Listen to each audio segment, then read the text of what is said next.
In this unit, we're working on Chapter 31. Chapter 31 focuses on this topic here, which is networking. And I do make the assumption as you come into this course that you have had at least an introduction to networking, so you understand some of the terminology that we're going to be using. It is helpful to know this stuff. You don't have to really know it in depth, but if you're looking at any of this stuff here and it's not making sense to you as to what it is, then you probably want to go back and maybe look at your intro NetWeb textbook or do a little research online to figure out what it is. There's a little bit of an intro in the chapter here. It's pretty simplistic, so if you really want to get a deeper understanding, you'll be best off doing research on your own. All right, so these are the topics here. Our primary thing is to get our programs working with things that are connected through the internet and or a network locally. As you can imagine, having that capability is pretty critical these days, right? I think all the applications that you run and how many of them are internet connected, and I think we've gotten to a point now in the progress of computing history, if you want to look at it that way, where it's kind of like if we don't have a network connection, what's the point, right? The standalone stuff isn't really quite so important in a lot of circumstance. All right. Now, all of you hopefully are familiar with what an IP address is, right? It's the numeric system that we use to provide addresses to devices that are connected to networks. It's not the only protocol that exists, but it's the one that won out over time. What you see here is an example of an IP address, and this is the standard IP4 or version. There is a version 6 too that uses hexadecimal characters, and I forget how many sets, but it provides basically, I think, enough IP addresses so that there's like a few hundred per square foot of Earth space. I want to say it's still 4 sets, but I thought it was like 4 hex numbers per set. Yeah, I think it might be more than that. There's only one way to find out, right? No,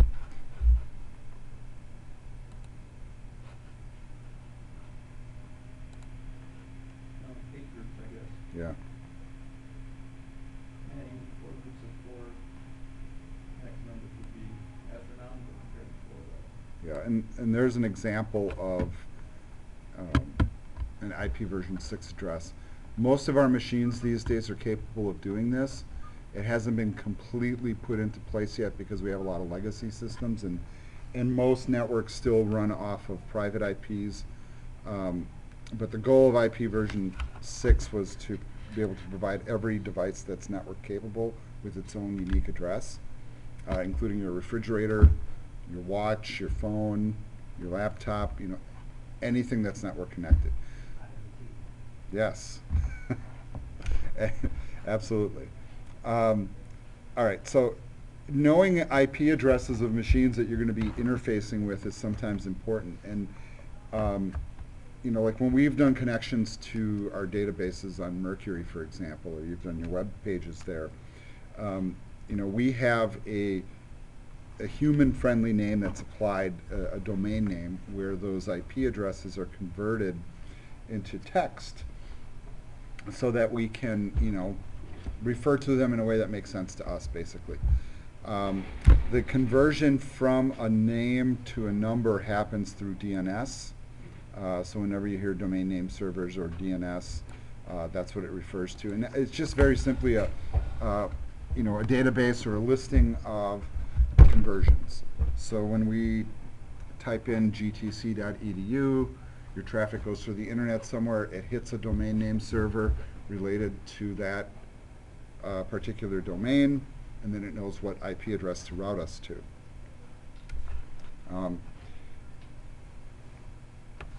I think that's a good majority of the basics. They also talk here about TCP. IP provides the addressing structure for networking, and TCP helps us to actually move the things from place to place. There's actually a couple different protocols that operate at that level, and they're pointing out UDP And UDP is one that is very similar to TCP, but it doesn't have some of the overhead.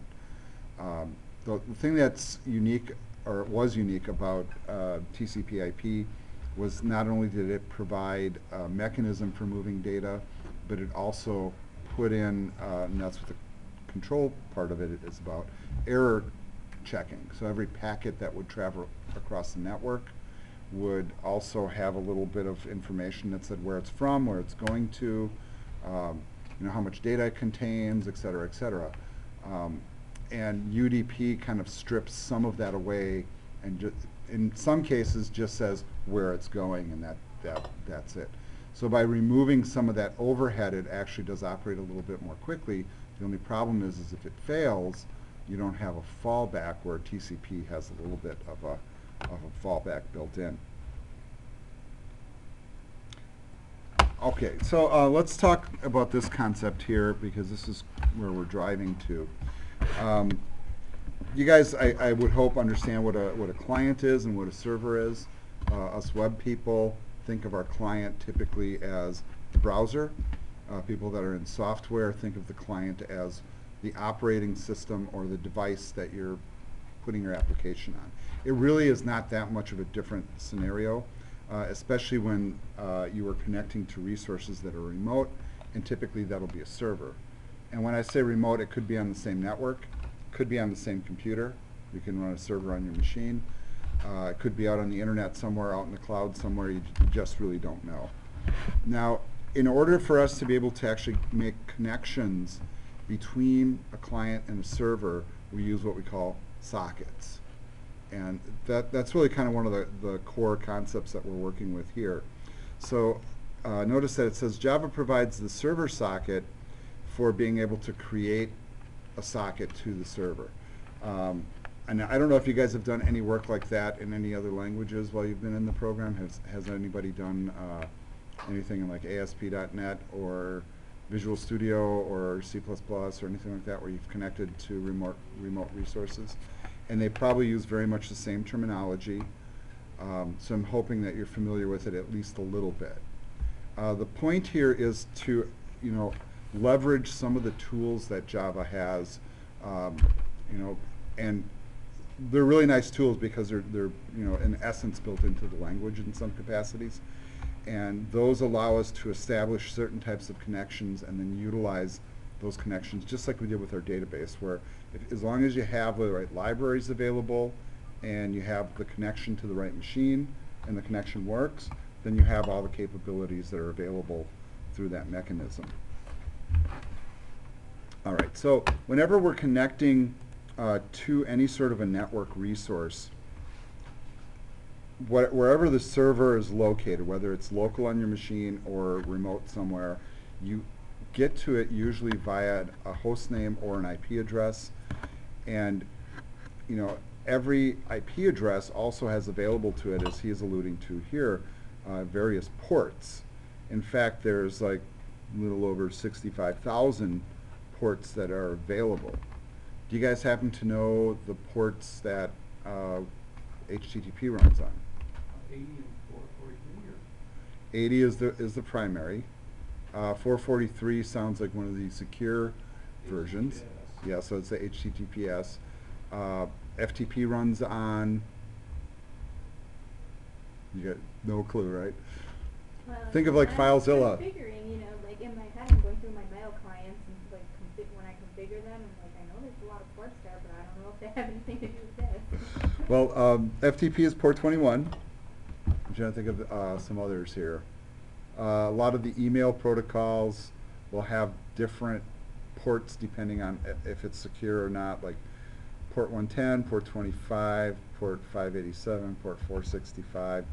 And there's a lot of common ones like that. In fact, if you want to Google and get a list of them, they're out there. Now, of course, whenever you're doing any sort of client-server work, you can allow default ports. So like, for example, if you were to run, let's say, a remote desktop to your home connection, and if you guys have ever done that, you'll know that you have to open up certain ports on your router, and then your machine expects the traffic on a certain port for that particular protocol.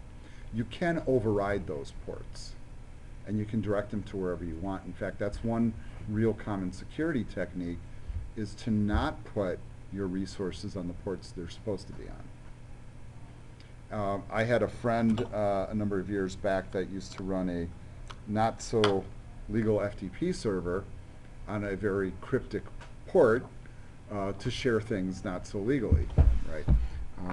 So the only way you could attach is if you know which, you had to have the account, it was totally locked down, but you also had to know which port to go to, otherwise you couldn't get in, and then he would rotate the ports from time to time just to keep himself safe. I don't know if he still does that, but I'm guessing he's probably smarter than that now.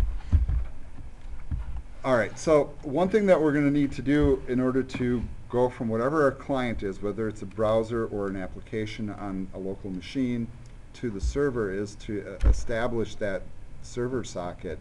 You just take a really quick look at the simple syntax they use here and the steps involved. So the one thing that we'll do first, it says create a server socket on a port.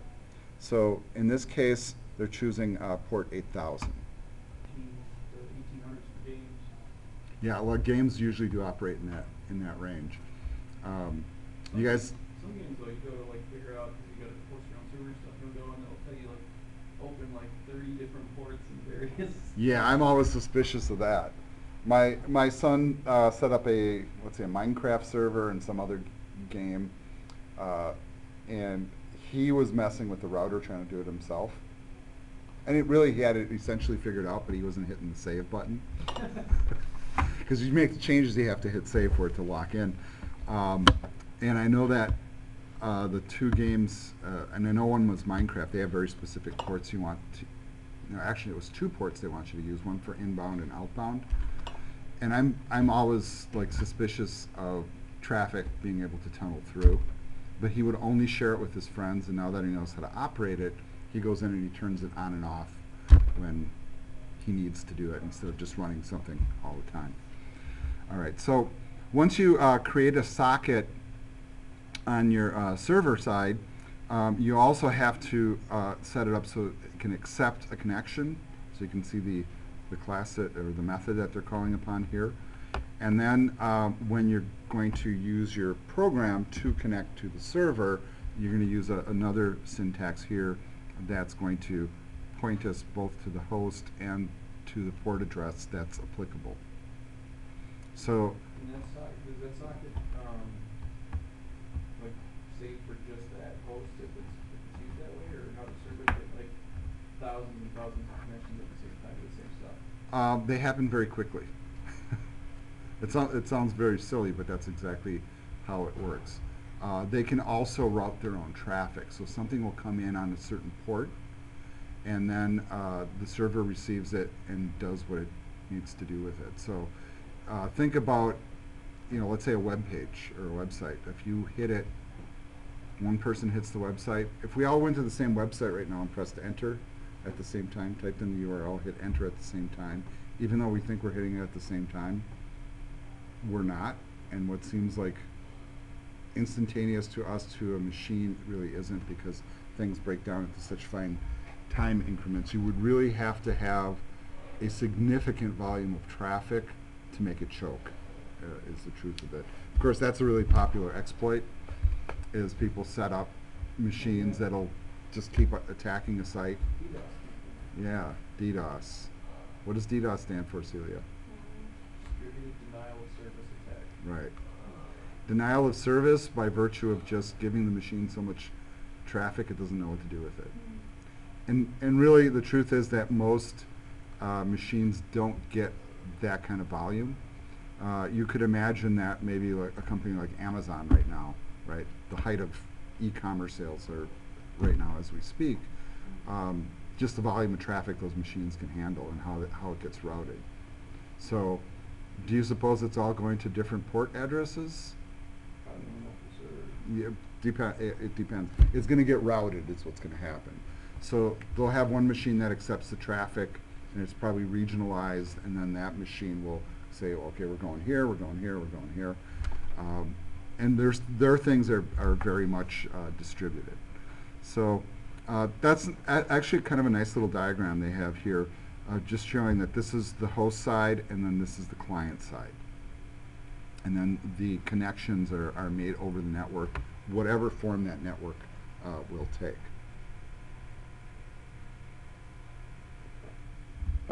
All right, so here they're showing us some more ports. Email usually runs on port 25. I used to lock down my servers by changing the outbound email ports because I, on a couple of occasions, ran into people trying to hack certain scripts. If you run like WordPress or Joomla or something like that, there's mail scripts that are built in and they're put in default spots, and people, if they realize you're running a certain CMS, they will attack those files because they're usually not locked down. One way to work around it, though, is to change your outbound port so they don't know which port to send on. So just, a couple little tricks. But port 25 is common for email. We already talked about web servers being on port 80. All right, and you can literally choose whatever port you want. You can run your web servers on ports other than that. A lot of stuff that's hidden out on the deep web, people do that very often. They don't, they might have a domain name or a specific IP, and then the port address will rotate, or they just don't tell you what it is. You have to be in the know of that type of thing. So, all right. Let's take a look at some of the commands that will happen. So this is the server socket. So you can see the server socket actually has that prefix there of server socket, so you know that you're actually working with one on the server. And then on the client side, we just say socket. So from the perspective of the client, we don't need that extra little tidbit. Now notice that if we're going to hook up a connection, we invoke a new instance, and then we literally put in the IP address and the port number. Now, the port number that you're using here, it's really going to kind of depend. I mean, that one is actually fairly commonly used for doing certain sorts of web things. You're going to notice here as well that it doesn't have to be a numeric IP. It can be an actual host name. So if you have a server that's running Java on the back end and you know the host name of it, you can certainly attach to it that way. Notice that they're also giving you provisions here if you're running your own local server. The one thing that I want to point out to those that want to experiment on their own platform at least is the web server software, XAMPP, X-A-M-P-P. That has Java capabilities built into it where a lot of other things don't. And the tool that's built inside there is called Tomcat. It's a very common server-side Java platform, so you can run your applications on the server and then have that bring back your HTML. So usually when we're doing web stuff, we're used to using Apache as the server software. Whether you're familiar with that or not, whenever you download these standalones, typically Apache is the web server. There are other software packages too, but that's the most common. But that XAMPP software, and I think I have it loaded here. Yep.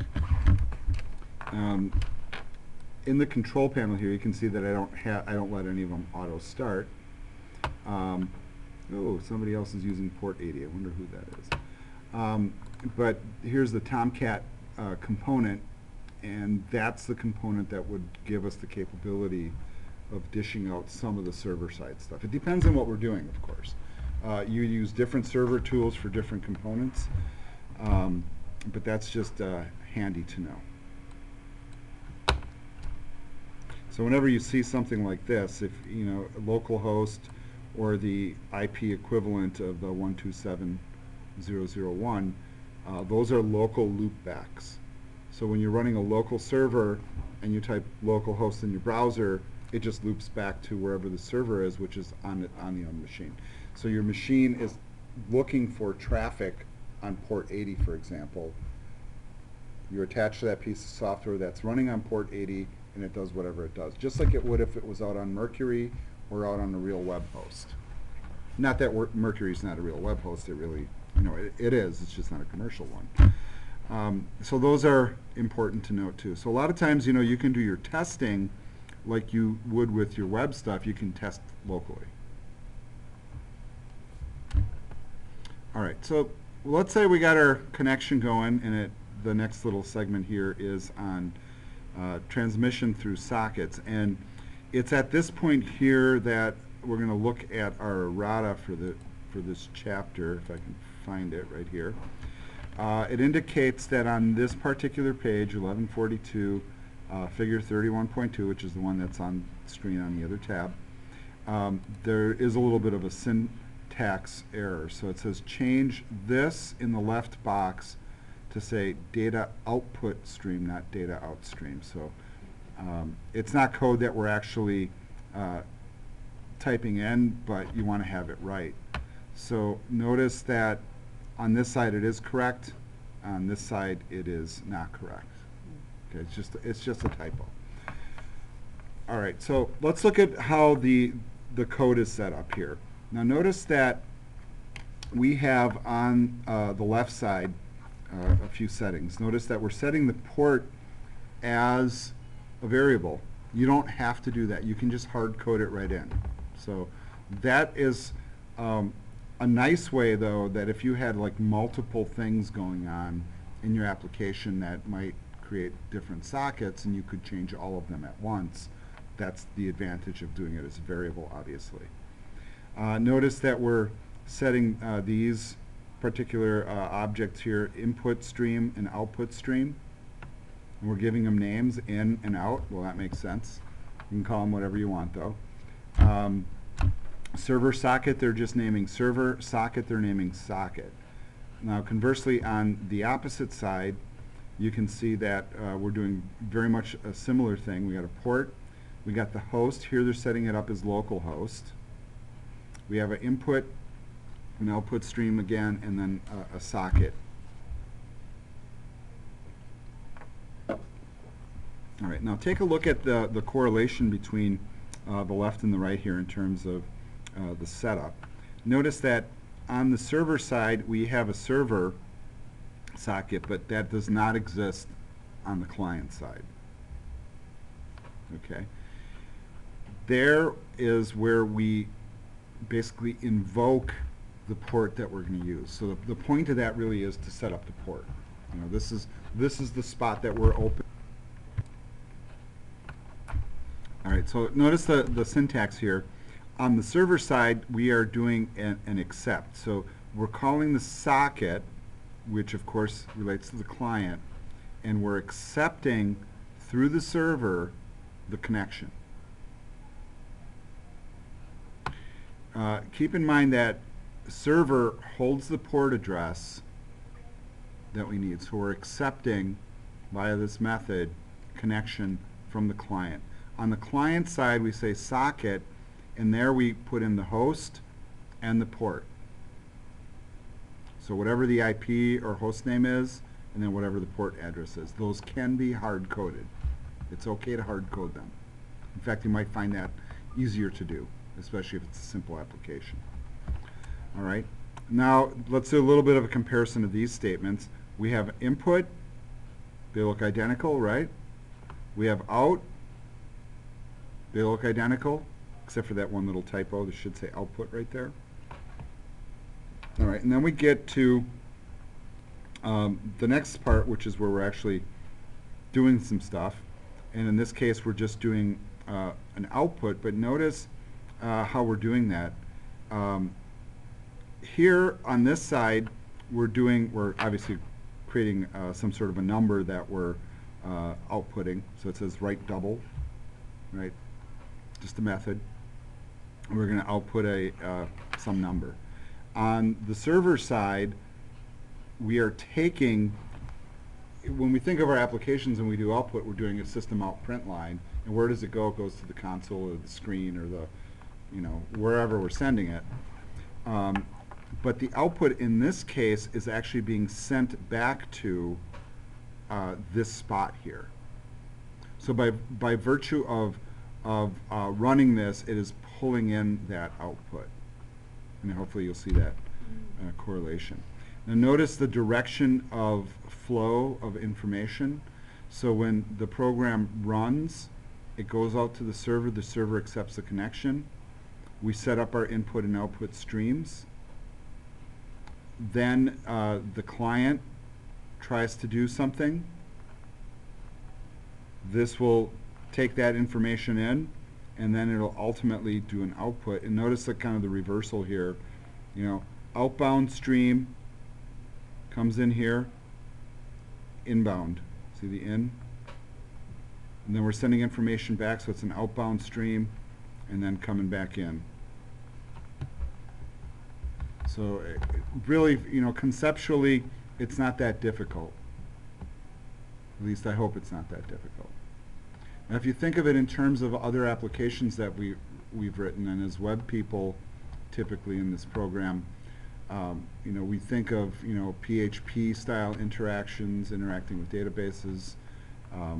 Some of these, you know, we don't use this terminology because it just happens automatically. This is a little bit different because we're actually working more directly with the server-side software, and keeping in mind that we can also control the server-side software in a way that we can't really do so with PHP and ASP. What's the variable number used? It's not declared anywhere. It's just a number. Yeah, it's not, you're right. It's not declared anywhere. It probably should be. But you know, you could just hard code one in there, or something that you've declared elsewhere. I think it's just probably not a very good attention to detail in terms of what that is. It's not a method. It's not a class. Right?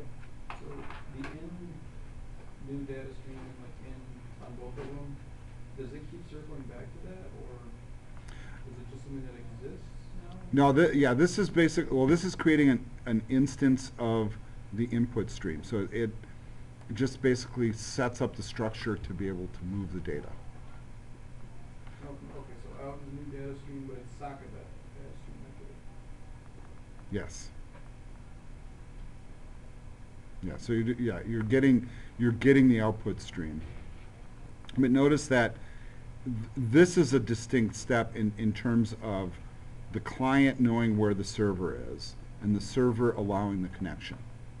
That's a good way to think of it. So you've got to have the socket already set up to even declare in and out. Yes. All right. You got to have something to connect to. And then once you have that port open, you know, I'm trying to think of a good analogy, but one is escaping me right now. But if you just think of just an open line of communication, this would be, you know, the socket on this end would be like dialing the phone number to get somewhere, and then this would be, okay, I accept the call. And then you have, you know, your mouthpiece where you can talk into it, and your output, and you have to set those up, but they're still traveling over the same connection. And then here, any sort of output that we're going to send out, an outbound stream is really the way, and that's why they choose those names, so that you know it's traffic going out to the server, and then when it comes in, it will be read in to this particular spot, and then when it's outbound from this side, it needs to be read in somewhere here. Now, the fact that they're doing a system out print line is just what they chose to do. It could be something else. It could just be setting it to a variable, or bringing it in to do some math on it, or act on it programmatically somehow.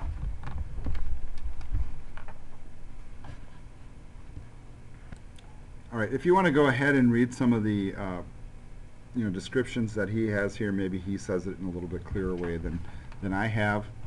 But notice that some of these other tools that we have at our disposal, and getting used to some of the terminology. I think input and output stream are pretty you know, easy to comprehend. What would you suppose that something like a buffered reader does? What's a buffer? Where it allocates space for what's reading before anything, or? Well, you know, if I say let's buffer this information, what actually is happening to it? Then the service is using information before you use it. Right. Well, it stores it up, basically. And actually, you know, going back to that whole thought of how does it deal with all that traffic? That's one mechanism that's actually used, is the requests come in and they're buffered in a queue until they can run. So will the server choke? Well, it's possible. But if you set it up correctly, that's one method that you can use to kind of overcome it. All right. Now, notice this little tidbit here, and that stuck out to me before, and it says the server can use input redouble to receive a double value from the client, right? And here they're calling it input, and here they're calling it output, but they are referring to in and out. And this is used to send back to, and that's really is mimicking what's up here. So I'm seeing that, maybe some of the stuff in this chapter isn't as well proofread as the early chapters, because I don't think a lot of people, when they use these textbooks, get to the later chapters, because people usually do intro Java and then stop. All right, let's move on here. All right, so here's a little example that they're setting up about client and server interactions. And notice some of the terminology here. Have you guys ever heard of the term radius applied to interactions with clients and servers? Never heard that? Okay. All right, so let's see if we can explain what that is. Well, let's kind of read what he's got here. It says this is a client-server program, and keep in mind that what's happening in these applications, as we were seeing here, is we have a program on the server and a program on the client that are interacting with each other. So there's something running on the server, there's something running on the client. Both need to be coded, not just the one, both. So that's a pretty important concept there. All right, so the client sends data to the server receives the data, uses it to produce a result, and then sends the result back to the client. And the client displays the result on the console. In this example, the data sent from the client comprise the radius of a circle. You guys see how I'm trying to, what I'm trying to invoke from you? Is it just a common metaphor for us? Yeah, it has nothing to do with it at all. The point is that they're doing an exercise to, let's say, determine the area of a circle based on a radius. Okay, so it has nothing to do with the interaction between a client and server. It's a trick question. Have you guys ever heard of a radius server, though? Because that radius server is very often a component that's used to authenticate people. So for example, well, here at Gateway we don't use that particular platform, but in a lot of organizations you have one server that's just responsible for handling logins, and very often it's a radius server. So I was trying to see if anybody knew what that was. Okay, sorry, didn't mean to lead you astray like that. But the point is the client sending off the radius, this does the work to compute the area, and then it sends it back to the client, kind of like what we do in some other applications. The difference is, if you think of like how we do our PHP stuff, we are writing code in the client in PHP. The code goes to the server, executes, and then brings back the results. Here, we write code in the client and on the server, and they're independent of each other. Then the client software runs, the server reacts and does something, and then it brings it back to the client. So some of it is similar, but there is a little bit of a different point to it. All right, now if you look in terms of how it flows through, take a look at the little diagram here. So in the first part, and they have a couple of screenshots here too, so let's just take a look. Okay, so in the first part, we start out with the radius. So let's say the user enters, the radius of a circle, 3. The output stream grabs it, it takes it, sends it through the socket over the network. The server side receives it. It takes the input stream, does whatever it does. It has the radius. Once it has the radius, the code on the servo will run and determine, what the area of the circle is. And then once that is computed, then we just kind of reverse the process. It really is just very much the reverse. So in terms of where the data moves and how it moves, it's all through the result of the socket. So the socket or the connection that we open up. And then they have a couple sample little screens there. All right, I'm going to take just a couple of moment break here. So if you guys want to take one as well, and we'll resume in a couple minutes.